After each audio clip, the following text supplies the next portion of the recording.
So I wanted to test out a theory about air transmission out of the flute and how much comes out of which part of the flute and which part might have more air and more air transmission. And the reason I'm doing this is because there's so much concern about instrumentalists and wind players and singers right now due to the COVID-19 virus and the how long after that's going to be safe and possible for people to sing and play their wind instruments. Now they've done a study on bassoons, clarinets, trumpets, horns, a lot of all the brass instruments and all of the woodwind instruments to determine that the air that is coming out of those instruments is not significant or in any way dangerous for transmitting the virus. But they have not tested the flute. They have a lot of concerns about how much air comes out of the bottom end because the flute is so long and actually goes into the space of the person next to you, like if you're sitting in a band or an orchestra or even in a flute choir. They're really concerned about that. So I wanted to just test different parts. So I have this candle here, this flame, and you can see it's pretty straight up and down. Now if I blow very gently from even back here, very, very gently, it flickers for sure. If I blow on my flute full airspeed,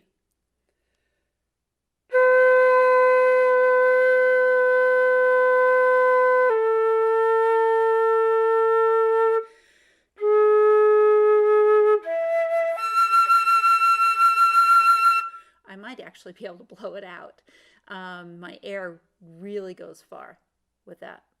Now, as I play, I know that as I close the holes, air is directed down the flute, and I'm curious how significant that is. So I'm going to actually finger a G.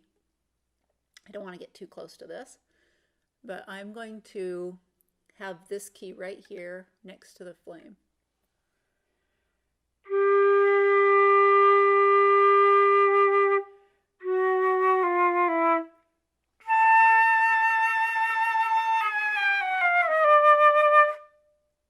So it's not affecting the flame at all. I wonder what happens if I put the end by the flame. Again, I want to be very careful. I don't want to put my flute in the flame.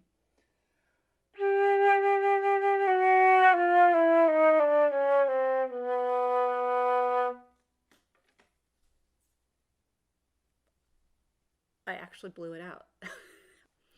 Okay, so I actually went back and watched that just to be sure that I didn't do something weird. And yeah, I was able to blow that flame out.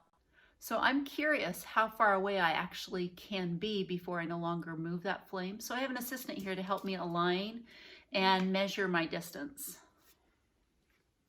So I'm going to start about 4 inches away, and I'm going to be playing a low C.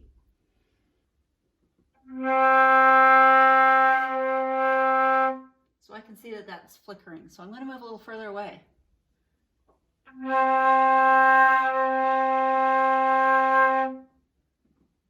Okay. Further. How far is that? 12 inches? At 7 inches now. We're at about a foot. Okay. If you go out a little bit more. All right. Aligned? Go up a little.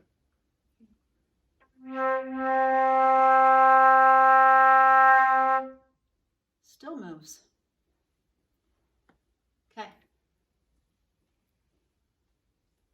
We're at about 16, 17 inches. Okay.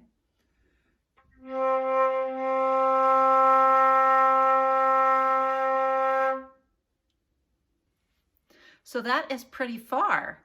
18 inches and I can still move that flame just playing a low C. So I am interested to find out how the Win-D-Fender will affect the airstream towards the flame, to see if it is equally protective of air going out as it is for preventing air from affecting the airstream itself. So I am going to start at 8 inches and my assistant is going to help me measure. I'm going to stand slightly above the flame because I blow downward when I play.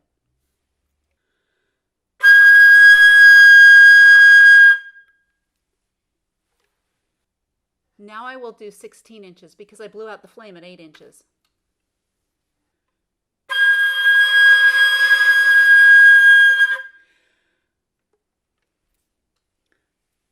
So I'm unable to actually blow it out, but I'm clearly affecting the flame.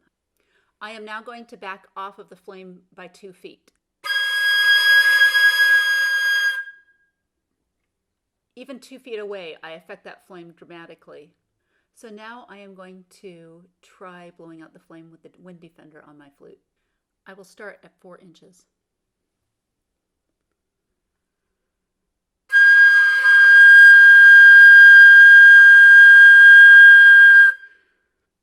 That does not even budge the flame, so that is super cool.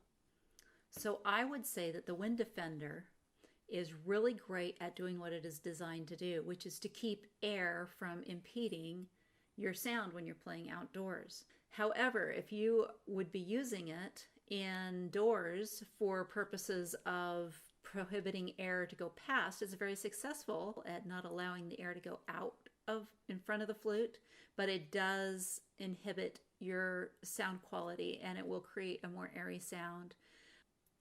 But it may be a good compromise if it allows us to play in orchestral, band, or flute choir settings.